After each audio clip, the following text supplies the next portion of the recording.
안녕하세요. 오늘도 사연살롱을 찾아주셔서 감사합니다. 저는 마흔을 목전에 앞두고 있는 30대 직장인이에요. 몇 년 전 저와 저희 가족 모두를 참 기막히게 했던 일이 떠올라 이렇게 제 이야기를 쓰게 되었어요. 너무나 기가 막히는 일이라 당시에는 누군가에게 터놓을 생각조차 못하고 그저 그 상황을 타개하는 것에만 집중했는데 몇 년이라는 시간이 흐르고 나니 덤덤하게 이야기할 수 있을 것 같네요. 그 당시 저는 30 중반의 나이로 결혼을 앞두고 있었어요. 예비 신랑과는 고등학교 때부터 알던 사이였는데요. 서로 알고 지낸 기간이 10년이 넘은 것 치고는 결혼을 상당히 늦게 결심하게 되었는데 거기엔 그만한 이유가 있었답니다. 바로 저희 집안 사정 때문이었어요. 저는 고등학교에 막 입학할 때까지만 해도 남부러울 것 없이 좋은 집안의 외동딸로 미대에 진학할 꿈을 가지고 있었죠. 저희 부모님은 두 분이서 같이 사업을 하고 계셨는데 그게 꽤 잘 되었거든요. 엄마 아빠 두 분 다 사업에 소환이 있으셨고 또 서로 일적으로도 잘 맞아서 사이가 굉장히 좋으셨어요. 그래서 저는 중학교 때까지 정말 인생이 마냥 행복하기만 했죠. 하지만 제가 고등학교 1학년 때 저희 가족은 무너지고 말았습니다. 부모님께서 큰 사기를 당해버린 것이었는데요. 당시 저는 어려서 자세한 내용은 몰랐지만 어른들의 말을 어깨너머로 듣기에는 새로운 거래처와 거래를 했는데 알고 보니 모든 게 다 가짜였다고 했어요. 뿐만 아니라 저희 부모님 회사의 정보를 틈틈이 빼가서 자기가 저희 부모님과 가족인 양 행세하며 수많은 다른 회사들에게도 사기를 치고 다녔다고 해요. 억울하게도 서류상으로는 그 모든 책임을 저희 부모님 회사가 지게 된 것이었죠. 이런 말도 안 되는 이유로 저희 집은 하루아침에 쫄딱 망해버리게 된 것이었습니다. 처음 몇 달 동안은 부모님은 두 분 다 스스로를 자책하시면서 제대로 일어서지 못하셨어요. 다 내 잘못이야. 다 내가 못나서 일어난 일이에요. 새로 소개받을 때 철저하게 확인을 해봤어야 했는데 미안해요 여보. 미안해 우리 딸. 미안해. 아니에요. 계약서 보고 사인한 건 가치죠. 나도 더 꼼꼼하게 검토하고 우리 회사에 대한 내용도 그렇게 흘리고 다녔으면 안 됐던 거였어. 내가 결정적으로 실수해버렸어요. 내가 미안해. 당시에는 요즘처럼 CCTV가 많지도 않았고 사기 범죄가 일어났다고 신고를 해도 경찰서에서 심각하게 받아들여 주지도 않았다고 해요. 그렇기에 이름도 나이도 사는 곳과 직업까지 모두 가짜였던 사기꾼을 찾아내는 것은 쉽지 않았던 일이었죠. 저희 집이 망했다는 소식이 곳곳에 퍼지자 그동안 저희에게 웃으며 친절하게 대했던 모든 사람들이 저희를 차갑게 외면하기 시작했습니다. 평소 거의 삼촌 이모라고 부르던 수많은 부모님 친구들과 그의 자녀들, 심지어 실제 가족인 친척들까지 모두가 한마음 한뜻으로 저희를 쳐내기 시작했어요. 동서, 우리가 그동안 동선에 섭섭하게 한 게 뭐가 있어? 조카 대학 들어갔다고 노트북도 해주고 또 서방님 저번에 승진하셨을 때는 수재 정전까지 맞춰드렸는데 그거에 반의 반이라도 좋아. 돈이 안 되면 쌀이라도 좀 나눠주면 안 될까? 우리도 딸애가 있는데 우리 딸이 무슨 죄야?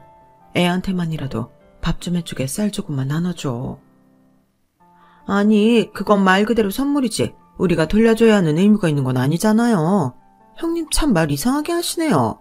그럼 처음부터 대가를 바라고 준 거란 말이에요? 다 이럴 때를 대비해서? 아니 그런 말이 아니잖아 동서. 내가 나중에 이 은혜는 꼭 갚을게. 정말이야. 절대로 잊지 않을게. 글쎄 빌려드리고 싶어도 저희가 지금 돈이 없다니까요. 요즘 물가도 엄청 올라서 저희 식구 먹고 살기에도 빠듯해요. 저는 부모님 곁에서 사람들의 변하는 모습을 보고 어린 나이에 큰 충격을 받았어요. 그리고 정말 독하게 마음을 먹었습니다. 기필코 성공해서 다시 저희 부모님을 사장님, 사모님 소리 듣게 만들어야겠다고요. 그래서 저는 원래 꿈이었던 미술을 포기하고 그때부터 공부만 죽어라 하기 시작했어요. 졸음이 오면 샤프로 허벅지를 찔러가면서 독하게 공부를 했죠.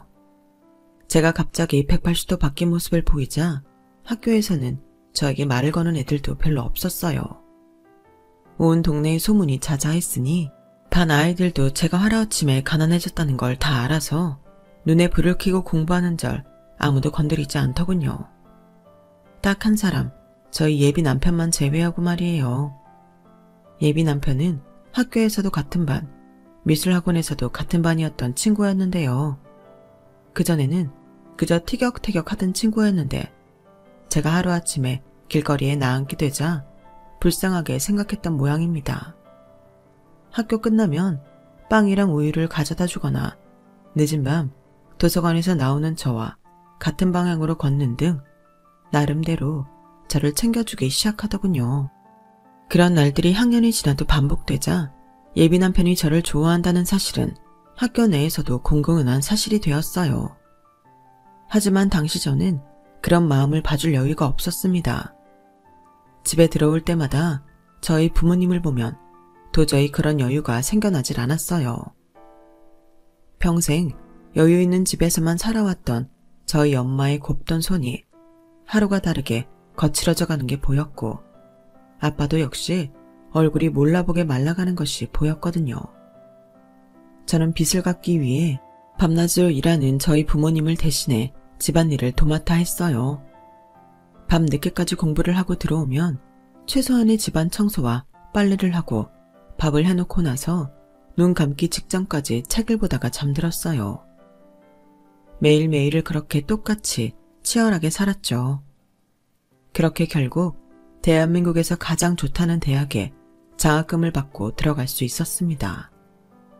고등학교를 졸업할 당시 예비 남편은 저에게 그동안 하지 못했던 고백을 했는데요. 하지만 그때에도 여전히 저는 마음의 여유가 없었어요. 이제 입시도 다 끝났고 너도 원하는 대학에 갔잖아. 장학금도 받아서 이제 쉴 틈이 생긴 거 아니야? 그런데 왜 거절해? 내가 싫어? 그건 아니지만 나는 대학에 들어가서도 계속 장학금을 받아야 해. 네가 우리 집 사정을 몰라서 할 수 있는 소리야. 나는 대학을 가도 취업을 해도 부모님 빚을 다 갚기 전까지는 쉴 수가 없을 거라고. 우리 집 사정도 그렇게 대단한 거 아니야. 나도 대학 다니면서 아르바이트 병행할 거라고. 생활비는 전부 내가 벌어야 하고 나도 장학금 받기 위해 엄청나게 공부해야 돼. 그치만 일주일에 한두 번씩 만나서 밥 먹고 커피 마시고 시간 되면 영화도 보는 거 그거 하자는 건데 그게 그렇게 어려워? 미안하지만 나는 어려워. 네가 말하는 그 조금의 여유도 나한테는 없어. 미안해. 너도 이제 그만하고 나보다 더 좋은 여자 만나. 남들은 고등학교 졸업 후 대학 가기 전 설레임과 학창시절에 대한 아쉬움 때문에 눈물을 흘리는데 저는 그날 아직도 달라지지 않는 제 처지가 서러워서 울었어요. 지금 생각해보면 저도 예비 남편이 그만큼 좋았어서 눈물이 났던 것 같습니다. 예비 남편에게 차라리 모질게 말했다면 인연이 거기서 끊어졌을지도 모르지만 어린 마음에 그러지도 못하고 마냥 제 처지만 탓하며 눈물을 흘렸죠. 하지만 저는 그 다음 날부터 다시 독하게 살아갔어요. 우는 시간도 제게는 사치였으니까요. 예비 남편은 며칠 동안 무슨 마음의 정리를 한 것인지 다시 저를 전처럼 친구 대하듯이 대했고 저희는 그렇게 각자의 위치에서 치열하게 살아갔어요. 저는 대학교 내내 장학금을 받고 졸업했어요. 대학에 가서도 목표는 같았으니까요. 최대한 빨리 최대한 연봉이 높은 곳에 취직하는 것. 결국 저는 졸업과 동시에 누구나 이름만 들으면 알만한 외국계 기업에 취직하게 됐어요. 대학교 때까지 매번 죽을 각오로 장학금만 바라보며 공부하던 저였는데 주어진 일만 하면 따박따박 거액의 월급이 들어오는 회사로 오니 그제야 조금 숨통이 트이더군요. 특히 대학교 때는 워낙 공부를 잘하는 소위 말해 날고 긴다는 애들이 모여있던 학교라 행여라도 1점 차이로 장학금을 못 받을까봐 신경이 곤두선 채로 살아갔는데 회사 생활은 반드시 1등일 필요는 없이 실수만 안 하면 되었어요. 그런 점이 오히려 저에게는 너무나 편했죠. 그때쯤 됐을 때 저희 집도 슬슬 다시 일어서고 있었어요. 무엇이든 할 수 있는 일이라면 닥치는 대로 하셨던 저희 부모님은 타고난 사업 수완이 있으셔서인지 그 능력을 인정받아 두 분 다 관리직에 오르게 되셨고 그만큼 월급도 오르게 되셨거든요. 태산 같던 빚도 10년 가까이 꾸준히 갚으니 끝이 보이기 시작했고 여유가 생긴 부모님은 돈을 모아 작은 가게를 사서 인형 뽑기 장사를 시작하셨어요. 그게 시간을 많이 투자하지 않고 아침 저녁 출퇴근 때만 관리해줘도 할 수 있는 사업이라고 하시면서요. 그리고 그런 부모님의 해안은 옳았습니다. 역시 저희 부모님이 사업적인 눈이 있으시구나 하고 감탄했어요. 바로 그 다음 해부터 갑자기 인형 뽑기가 유행을 타기 시작했거든요. 취직도 했겠다. 부모님 일도 잘 되셨겠다. 솔직히 저도 모르게 심적인 여유가 생기게 되었어요. 그게 예비 남편의 눈에도 보였나 봅니다. 어느 날 제가 취직한 기념으로 밥을 사주겠다며 저희 회사 근처로 오더군요. 그 전에도 간간히 밥 한 끼는 같이 먹었기 때문에 그날도 평소처럼 둘이 밥을 먹었는데요. 그런데 예비 남편이 커피도 한잔하고 가자며 바로 근처에 있는 카페로 향하더라고요. 저도 그날은 금요일이라 시간도 되고 해서 커피도 같이 마시고 그 후에 예비 남편이 보고 싶다는 영화도 같이 봤습니다. 영화가 끝나자 남편이 말하더군요. 이제 이 정도 여유는 되나 보네. 내일 회사에 나가서 일을 좀 볼 게 있기는 한데 그래도 출근 시간이 정해져 있는 건 아니니까 이제야 좀 살만한 것 같아. 그래? 그럼 나 금요일마다 이렇게 와서 너랑 밥 먹고 커피 마시고 영화 봐도 되겠네. 그 순간 예비 남편의 말에 제 심장은 사정없이 떨려왔어요.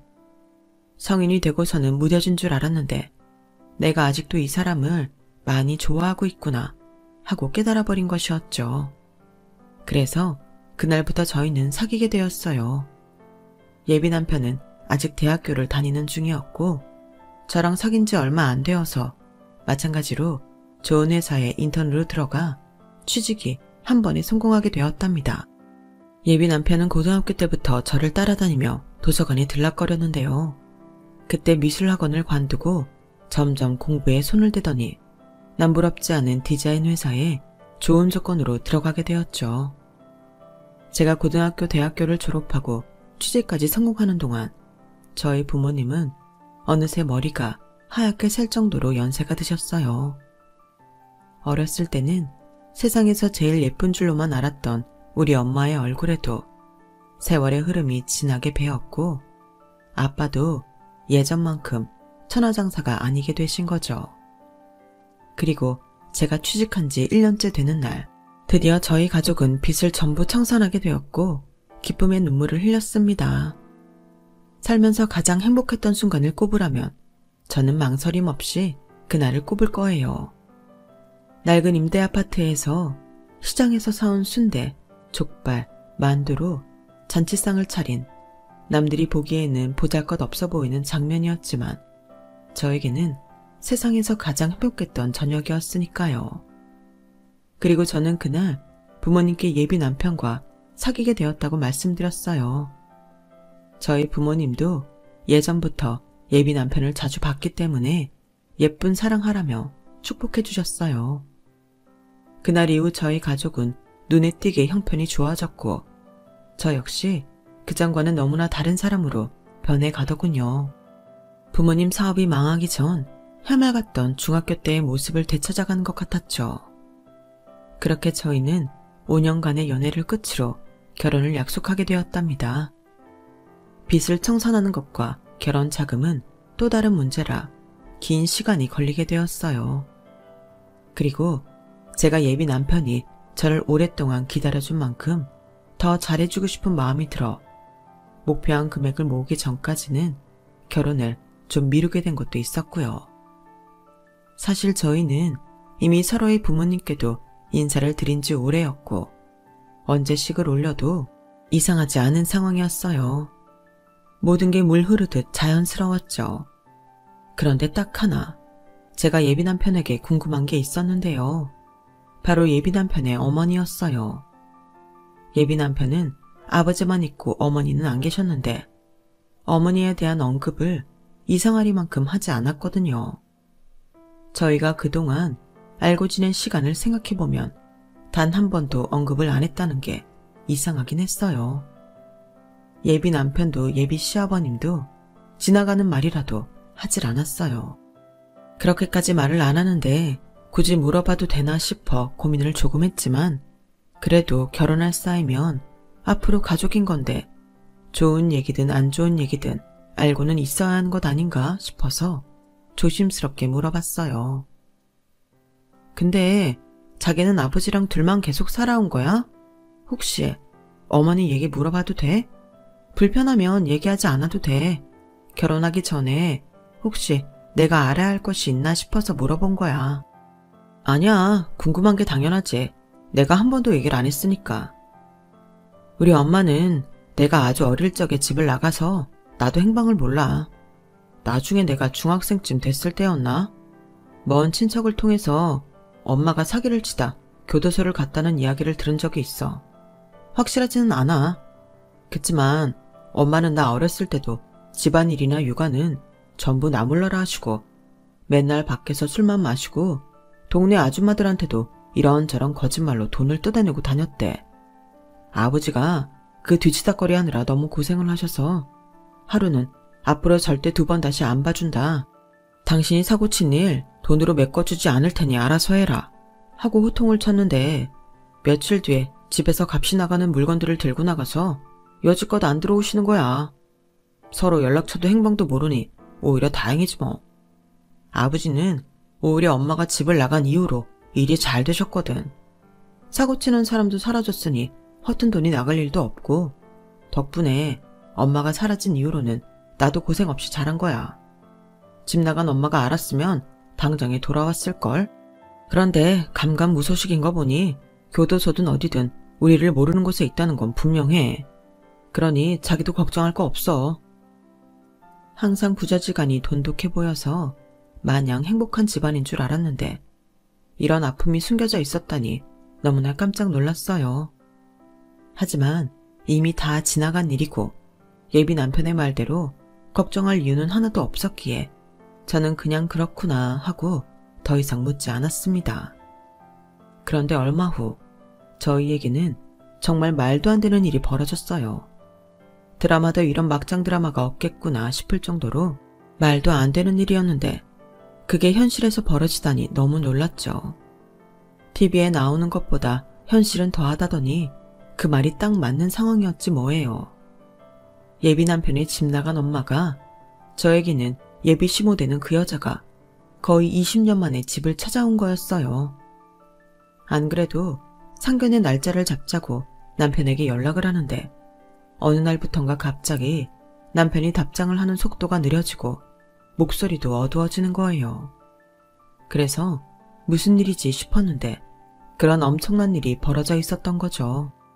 아무것도 몰랐던 저는 남편이 요즘 일도 많은데 결혼 준비까지 하느라 힘든가 보다 싶어 퇴근 후 밥을 사들고 남편이 사는 곳으로 갔어요.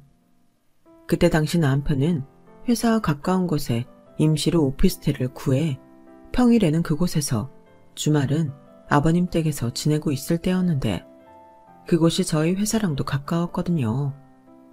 저도 비밀번호를 알고 편하게 드나들었기 때문에 그날도 별 생각 없이 문을 열고 들어갔는데 웬 처음 보는 여자가 있었던 거예요.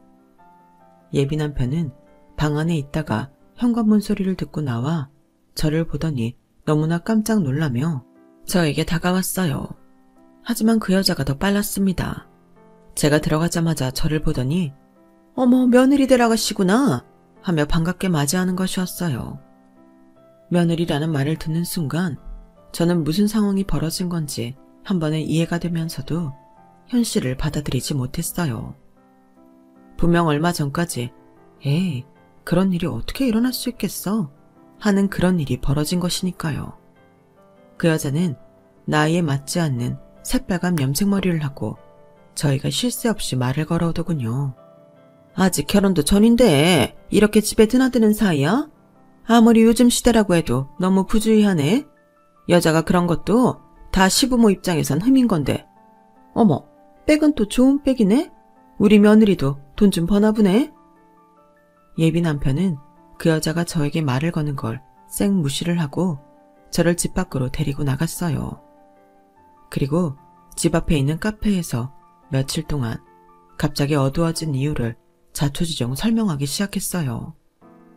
그 여자는 어느 날 갑자기 대뜸 집 앞에 찾아와서 예비 남편의 오피스텔에 들어가겠다고 생떼를 부렸다고 해요. 어떻게 알고 찾아온 건지 아주 뻔뻔하게 그지 없었다고 합니다. 너 한지엄 맞지? 내가 네 엄마야. 나 박창수. 엄마 얼굴 기억나지? 아니요. 저희 엄마는 저 어렸을 때 돌아가셨는데요. 사람 잘못 찾아오셨어요. 어머, 얘 죽긴 뭘 죽어. 이렇게 멀쩡하게 살아있는데.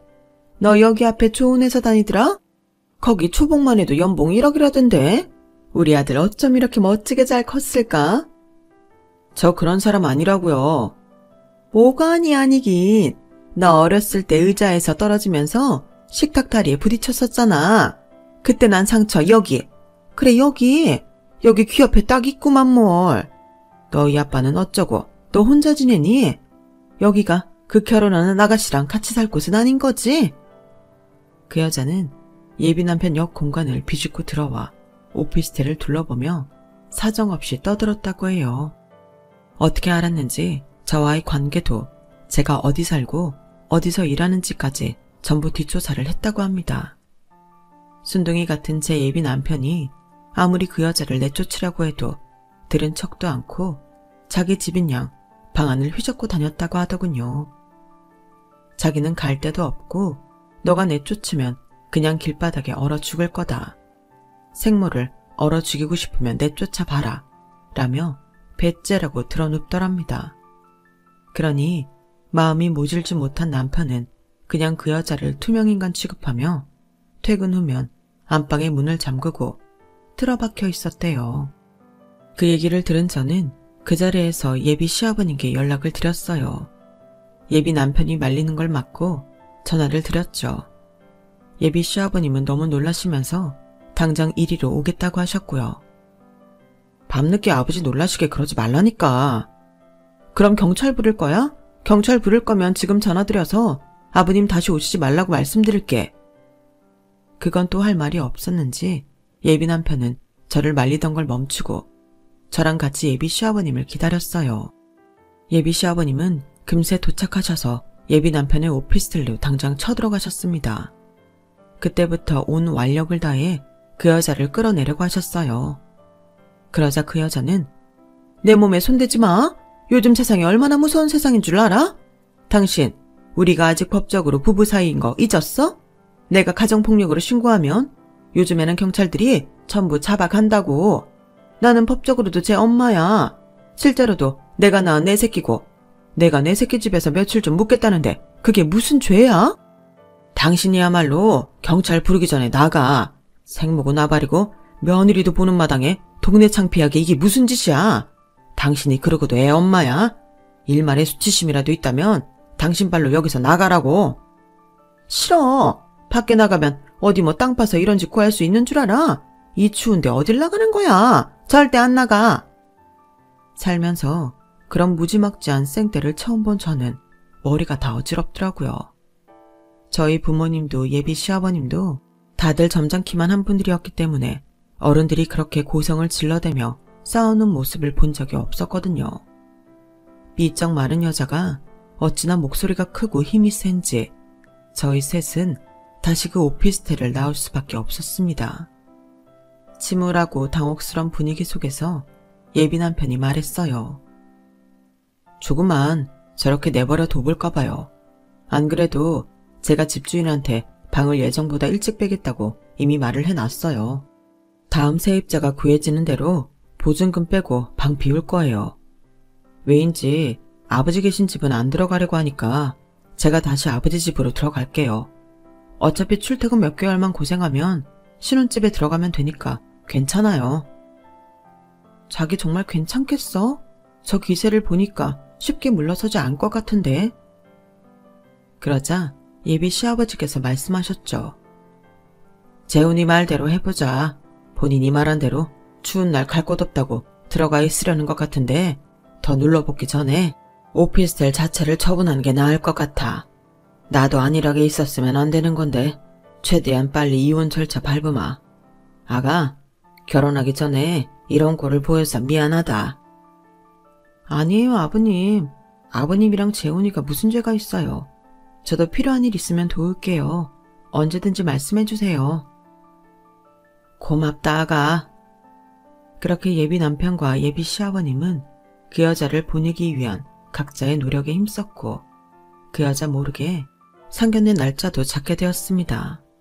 원래 예정했던 날짜보다 훨씬 늦게 만나게 되었지만 사정을 전해들은 저희 부모님께서 오히려 남편과 아버님을 걱정하시며 흔쾌히 허락해 주셨어요. 저는 저대로 남편 대신 결혼 준비를 도맡아 하며 바쁘게 살아가던 어느 날이었어요. 제가 퇴근을 하는데 회사 앞에 그 빨간 머리, 그 여자가 와서 절 기다리고 있더군요. 저는 그 모습을 보는 순간 저도 모르게 올 것이 왔구나 라는 생각이 들었어요. 제가 굳은 표정으로 그 여자 앞에 서자 그 여자는 저에게 할 말이 있다며 저를 어느 카페로 데리고 가더라고요. 당연히 며느리가 살 거지?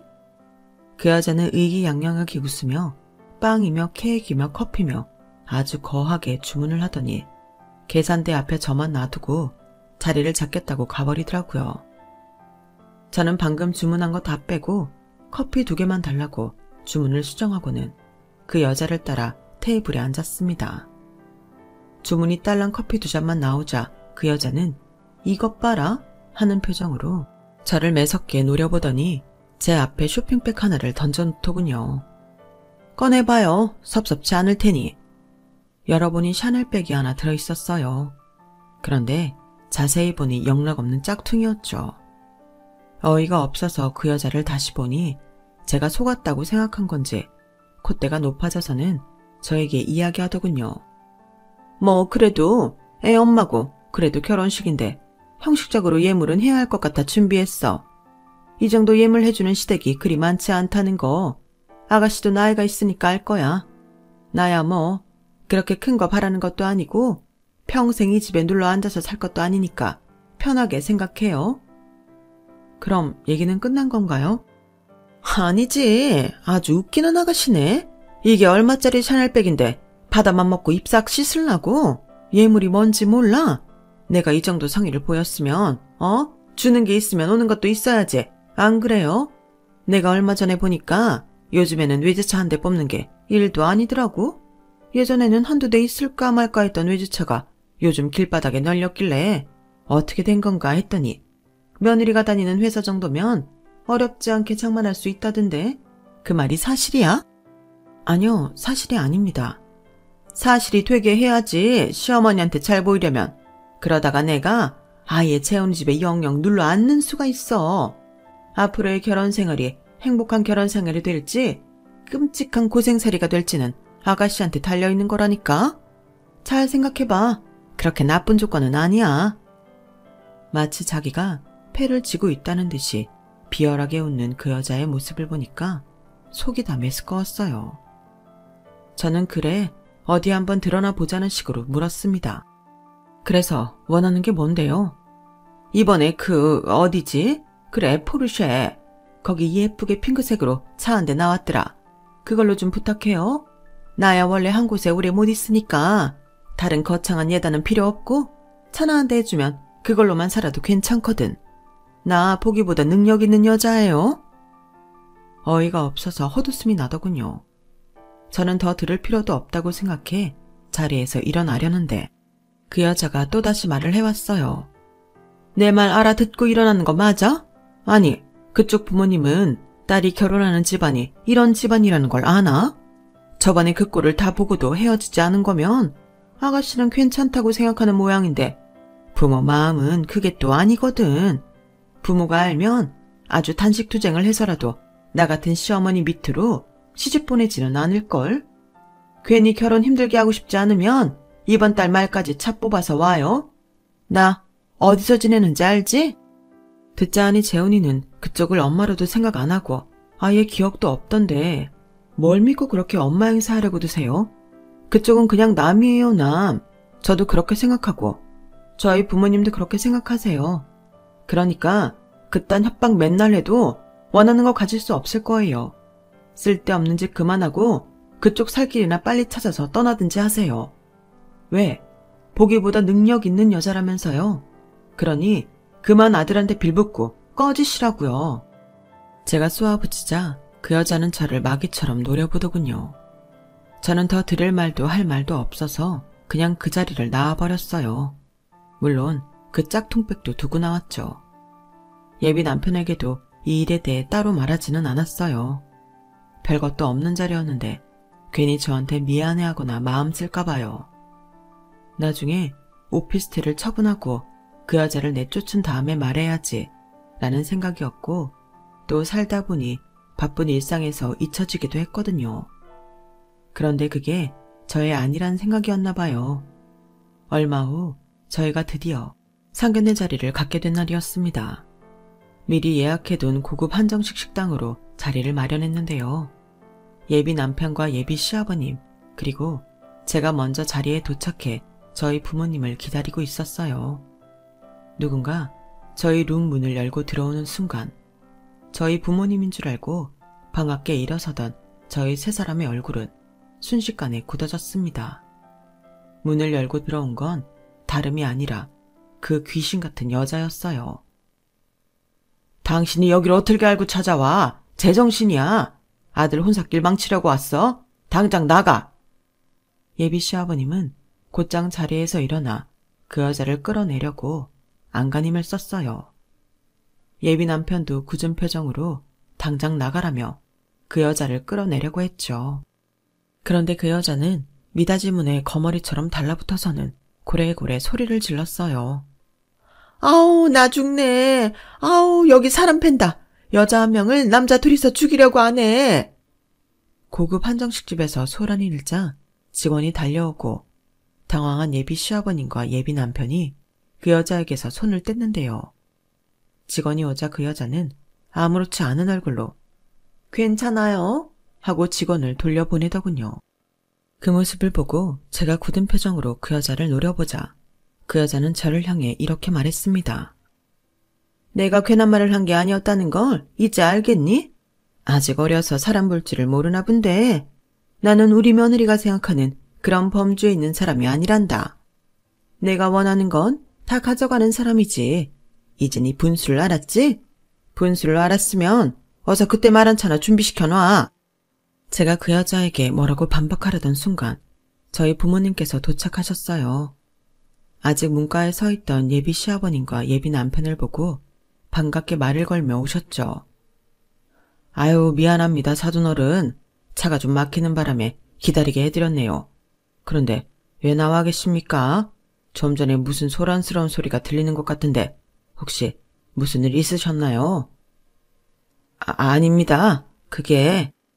예비 시아버님이 뭐라 말하지 못하고 당혹스러워하시는 그때 그 여자가 간드러지는 목소리로 저희 부모님을 부르더군요.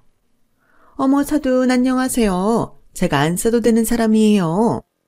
그런데 그 여자를 본 아빠의 눈에는 충격과 경악, 분노가 서렸어요. 커다랗게 두 눈을 뜬 채 그 여자를 가리키며 뭐라고 말을 잘 못 이으시더군요. 저는 너무 깜짝 놀랐어요. 아빠가 걱정되어서 곁으로 다가가는 순간 아빠는 천둥 같은 고함을 치셨어요. 당신이 어떻게 여기 있어? 너 이 사기꾼아. 내가 너 때문에 그동안 우리 가족이 얼마나 고생을 하고 살았는데 어떻게 웃으면서 인사를 해? 곧이어 도착한 엄마가 어머 여보 무슨 일이에요? 하고 오셨다가 옆에서 똑같이 경악을 하고 주저앉으셨어요. 그 여자는 저희 부모님의 반응에 당황하더니 곧바로 도망가려고 하더군요. 하지만 이미 문 앞에는 저희 부모님과 예비 시아버님, 예비 남편이 전부 가로막고 있었기 때문에 도망칠 수가 없었죠. 예비 시아버님은 믿을 수 없다는 표정으로 그 여자를 바라보며 말했어요. 당신, 이게 어떻게 된 일이야? 그동안 어떻게 살아왔길래 사돈 어르신들이 당신을 보고 이러시냐고. 평생 남 등쳐먹고만 살았어? 무슨 짓을 한 거냐고. 바른 대로 말해. 그러자 그 여자가 하는 말이 아주 가관이었죠. 내가 어떻게 알아? 기억도 안 나는데.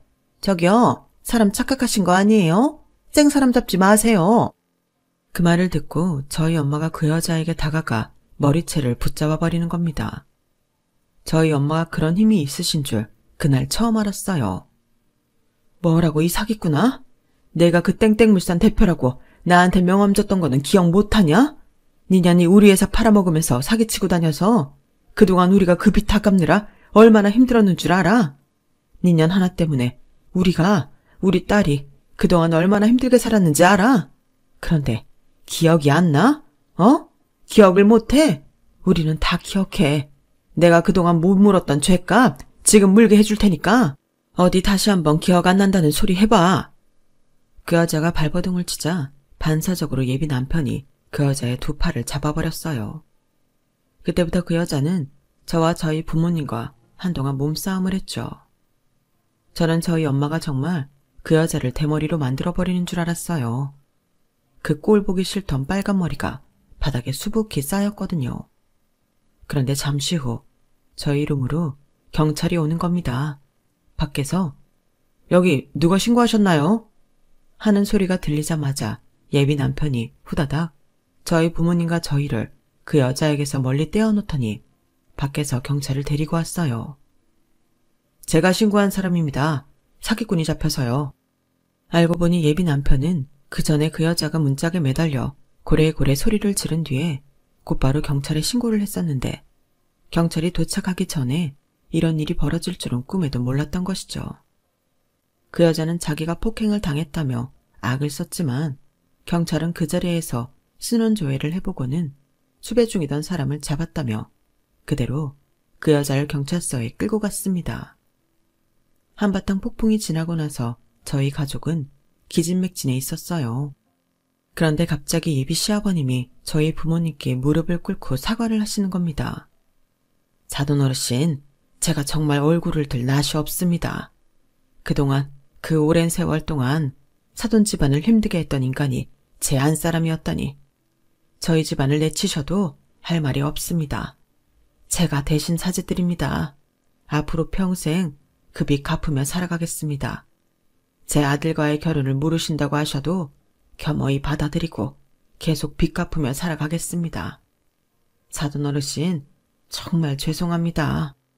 예비 시아버님이 눈물을 흘리시고 예비 남편도 함께 무릎을 꿇고 눈물을 보이는데 왜 죄 지은 사람은 따로 있고 죄 없는 사람들이 이렇게 고통받아야 하는지 야속하다는 생각만 들더군요. 저희 부모님도 저와 같은 생각이셨던 것 같아요. 아빠는 크게 심호흡을 하며 스스로를 추스르시고는 예비 시아버님을 일으켜 세워주셨어요. 아유, 그게 무슨 말씀입니까? 재혼이 아니면 저희 집 딸이 결혼 못합니다. 그동안 사돈어른 집에 어떤 일이 있었는지 저희도 다 들었습니다. 저런 여자 때문에 저희가 여기서 더 고통받아야 하겠습니까? 저희는 저희의 행복을 찾아야죠. 저희 안사람도 재훈이보다 더 좋은 사윗감 어디 가서 못 찾는다고요. 일어나세요, 사돈. 이제 저 악인도 물러났으니 저희끼리 화기애애한 상견례를 해야죠. 그렇게 저희는 잊지 못할 상견례 자리를 가졌답니다. 저와 예비 남편이 후다닥 자리를 정리하고 식당 측에도 사과와 변상을 했고요. 부모님들도 서로를 다독이며 몸과 마음을 추스르시고 식사를 시작하셨어요. 아빠 말대로 악인 하나가 사라지니 저희는 저희만의 행복을 다시 찾을 수가 있었죠. 그 이후 저희 부모님은 그동안 그 여자에게 피해를 본 사람들에게 전부 연락을 돌려 사기꾼을 잡았다고 소식을 전했어요. 알고 보니 부모님이 그동안 그 일을 아예 묻어두신 게 아니셨더라고요. 그동안 그 여자에게 피해를 받은 사람을 발견하면 혹시 몰라 연락처를 전부 받아두셨다고 해요. 비록 저희 부모님의 공소시효는 끝났지만 아직 공소시효가 끝나지 않은 수많은 피해자들이 그 여자에게 피해 보상을 청구했고 그 빚을 다 갚을 능력이 없던 그 여자는 결국 감옥으로 다시 들어가게 되었어요. 높은 형량은 아니었지만 수많은 피해자들이 그 여자가 감옥에서 나오기만을 단단히 벼르고 있다고 하니 아마 남은 인생 동안 평탄치 않게 살아갈 것이 분명했죠. 저는 예비 남편, 아니 제 남편과 세상에서 가장 아름답고 행복한 결혼식을 올리게 되었어요. 그날 저희 신랑이 얼마나 울던지 울컥하는 마음이 밀려왔던 제가 그만 웃음을 터뜨리고 말았답니다. 신부보다 신랑이 펑펑 우는 결혼식이라니 하객분들도 빵 터지고 말았죠. 저희 부모님도 시아버님도 서로 사이가 좋아 주말이면 자주 등산을 같이 다니시곤 하세요. 양가 부모님이 사이도 좋고 남편과 저도 행복하니 더 바랄 것도 없는 게 맞지만 사실 저에게는 아이에 대한 욕심이 있었거든요. 결혼 후 몇 년 동안 아이 소식이 없어 그게 살짝 속상했는데 기적처럼 지난주 제가 임신 7주 차라는 엄청난 소식을 알게 되었답니다. 이번 주 주말에 남편에게 깜짝 서프라이즈로 알려주려고 해요. 이 소식을 들으면 아마 남편은 또 펑펑 울게 되지 않을까 싶습니다. 이렇게 글을 쓰고 나니 제 인생은 고진감래 그 자체였네요. 이제 모든 고생은 다 사라졌으니 앞으로 저희 아기와 그리고 저희 남편, 저희 부모님들과 함께 행복하게 살아가겠습니다. 지금까지 제 사연을 들어주셔서 감사합니다. 여러분들의 앞날에도 행복만 가득하시길 바랄게요. 여러분, 사연 댓글에 응원과 현명한 조언 부탁드려요. 좋아요와 구독은 저에게 큰 힘이 됩니다. 오늘도 좋은 일 가득하세요.